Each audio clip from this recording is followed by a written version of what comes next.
When most people hear the name Indonesia, they usually think of beautiful beaches, active volcanoes, green rice fields, or the busy streets of Jakarta. It's a huge country made up of more than 17,000 islands and home to over 280 million people, making it one of the biggest countries in the world. But if you asked someone to name a country famous for weightlifting, Indonesia probably wouldn't even come to mind. Yet at the Paris 2024 Olympics, everything changed.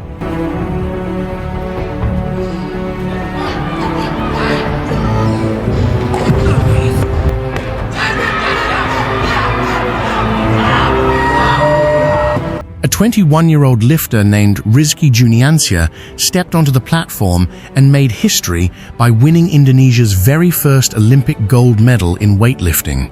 It was a moment the country had waited decades for, but this wasn't a lucky win or a one-time surprise. The story behind that gold medal began many years earlier, in a small town that most people have never even heard of, inside a simple gym where anyone could train for free. Before we get into that story, it's important to understand where Indonesia came from. Even though it's one of the largest countries in the world, Olympic success has never been easy. For decades, almost all of Indonesia's sporting pride came from one sport: badminton. Whenever the Olympics came around, that was the sport people expected to win medals. The biggest stars, the most support, and the most attention all went to badminton. Weightlifting was completely different. It was a small sport with little money, simple training gyms, and very little public attention. Most people outside Indonesia didn't even know the country had weightlifters competing on the world stage. Before we continue, let us know in the comments. Have you ever tried lifting weights? Or have you ever watched a weightlifting competition live? Now sit back, relax, and let's discover how a country known for badminton quietly became one of the strongest weightlifting nations in the world.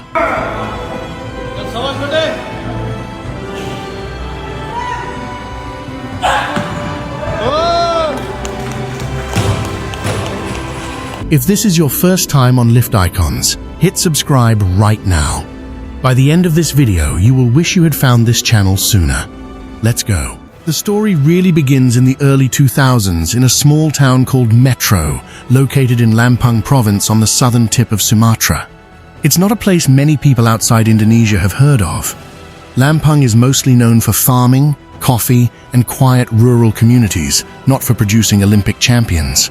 But this small town would end up changing Indonesian weightlifting forever. Around the year 2000, an 11-year-old boy named Eko Yuli Irawan spent his days helping his family by herding goats. Like many children growing up in rural areas, life wasn't easy, and becoming a professional athlete wasn't even something he imagined. Then one day, while walking past a local sports center, he noticed a group of people lifting barbells inside a gym. He stopped to watch. There was something about the sport that caught his attention, so he kept coming back day after day, even though he wasn't training. He simply stood there and watched, curious about what was happening. What changed his life wasn't just his talent. It was the opportunity he was given. The gym was called Sasana Kota Metro, or Komet for short, and it was run by former national weightlifter Yon Haryono. Unlike many sports that require expensive equipment, uniforms, or membership fees, this gym was completely free. Anyone willing to work hard could train there without paying a single rupiah. That simple decision made all the difference. In many parts of Indonesia, even playing football can be expensive because families have to buy boots, jerseys, and pay league fees. For many rural families, those costs are simply too much. But at Komet, the only thing Eko needed to bring was determination. He joined the gym in 2001, at first without telling his parents because they worried weightlifting might be too dangerous for him. Under Yon Haryono's guidance, he trained every day and quickly showed incredible potential. Eko wasn't the only future champion to come out of Metro. Another Olympic medalist, Triatno, also came through the same local training system before reaching the Olympic stage. Think about that for a moment. One small town, one free gym, and two athletes who would go on to win Olympic medals. That wasn't just luck. It was the beginning of something much bigger. By the time Eko Yuli Irawan started training seriously, no one could have guessed he would become one of Indonesia's greatest athletes. But step by step, his life began to change. In 2008, just a few years after joining that small free gym in Metro, he made it all the way to the Beijing Olympics. And there, he did something historic. He won a bronze medal in weightlifting, Indonesia's first ever Olympic medal in the sport. For a country that had never seen success in weightlifting at that level, it was a huge moment.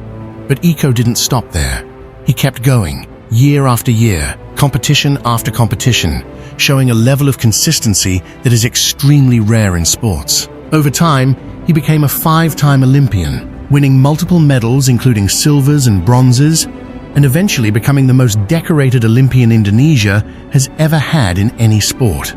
While Eko was building his legacy, another story was unfolding on the other side of the country in Papua, thousands of kilometers away. In a place called Biak, a young woman named Raema Lisa Rumbewas was also training in weightlifting, far from the spotlight and far from the main sports centers. She made history in her own way, winning a silver medal at the Sydney 2000 Olympics, then another silver in Athens 2004, and later a bronze in Beijing 2008. With 3 Olympic medals across 3 different games, she became the first Indonesian athlete in any sport to achieve that level of consistency on the world stage.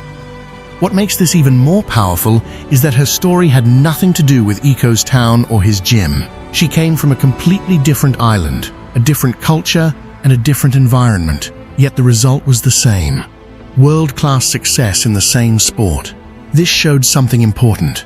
Indonesia's weightlifting success was not just coming from one lucky place. It was spreading across the country, quietly building strength in different regions, even without the attention that other sports were getting.